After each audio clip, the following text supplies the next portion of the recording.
আমাদের ভাইরা এই রাস্তায় রক্ত দিয়েছে তাদের আন্দোলনের জন্য, শুধু বাকি আছে জীবন। প্রয়োজনে আমরা পিলখানায় ফিরে যাব, নতুবা পিলখানার উদ্দেশ্যে দাফন হয়ে যাব। এখনো আমরা হতাশ হচ্ছে, এখনো তারা কোনো সাড়া জাগাচ্ছে না, যা আমাদেরকে মর্মাহত করতেছে, যাদের প্রত্যাশাকে ভুলণ্ডিত করতেছে। আমরা তাদের কাছে এখনো কামনা করি তারা যেন আমাদের সামনে আসেন এবং এসে আমাদেরকে আশাবাঞ্চক কোনো কিছু শোনান। আমাদের দায়িত্বশীলরা আছেন, যদি একটু কালকে হচ্ছে আমরা আপনাদের সাথে স্পষ্ট করব, আমরা আপনাদের সামনে পরিষ্কার করব যে কোথায় কোথায় আমাদের আপত্তি আছে। আমাদের ভাইরা এই রাস্তায় রক্ত দিয়েছে তাদের আন্দোলনের জন্য, শুধু বাকি আছে জীবন। প্রয়োজনে আমরা পিলখানায় ফিরে যাব, নতুবা পিলখানার উদ্দেশ্যে দাফন হয়ে যাব। দুইটি বাহিনীকে মুখোমুখি করেছে, দুইটি বাহিনীর ভিতর সংঘর্ষ বাঁধিয়ে দিয়েছে। আমরা চাই না রক্তপাত। আজকে পুলিশ বাহিনী প্রতিহত করার জন্য সামনে আসে, তারপরেও তাদেরকে ধন্যবাদ দেই, তারা আমাদেরকে যথেষ্ট সহযোগিতা করেছেন। আমরা রাষ্ট্রের কোন প্রশাসন, কোন সহযোগী সংগঠন, শৃঙ্খলা বাহিনী কাউকে প্রতিপক্ষ মনে করি না। আপনারা দেখেছেন তাদের সঙ্গে আমরা আমাদের শান্তিপূর্ণ অবস্থানের জানান দিয়েছি।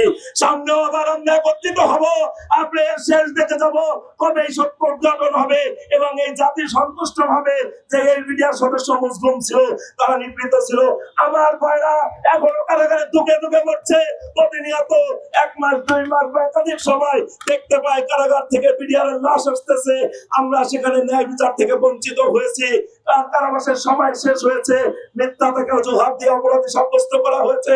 আপনারা জানেন এই কথা আমরা বলি না যে অপরাধী ছাড়া পেয়ে যাক, আমরা বলি না অপরাধী ছাড়া পেয়ে যাক, অপরাধীর উপযুক্ত শাস্তি হোক। প্রিয় সাংবাদিক ভাইরা, আমার সহযোদ্ধা ভাইরা, আমরা অন্যায়ের পক্ষে অবস্থান নেইনি, কখনো নেব না ইনশাআল্লাহ। আমরা সত্যের পক্ষে আছি, মহান আল্লাহ আমাদের জন্য সাহায্যের জন্য যথেষ্ট ইনশাআল্লাহ। আমার ভাইরা, দুনিয়ার মানুষ শেষ হয়ে যাবে, জমিন থেকে যাবে, একদিন এই জমিন চূর্ণ বিচূর্ণ হয়ে যাবে। আল্লাহর কাছে সবাইকে আমাদের প্রশ্নবিদ্ধ হতে হবে, কে কি করে এসেছি, কে সত্যের সাথে আমরা গাদ্দারি করেছি, কে জনতার আকাঙ্ক্ষাকে বুলন্ডিত করেছি। এই পৃথিবীর প্রকৃত প্রকৃতি কাউকে ছেড়ে দেয় না। আপনারা দেখেছেন অনেকে অনেক ভাবে ক্ষমতা কক্ষিগত করতে চেয়েছে, কিন্তু সেই স্থায়ী হয় নাই।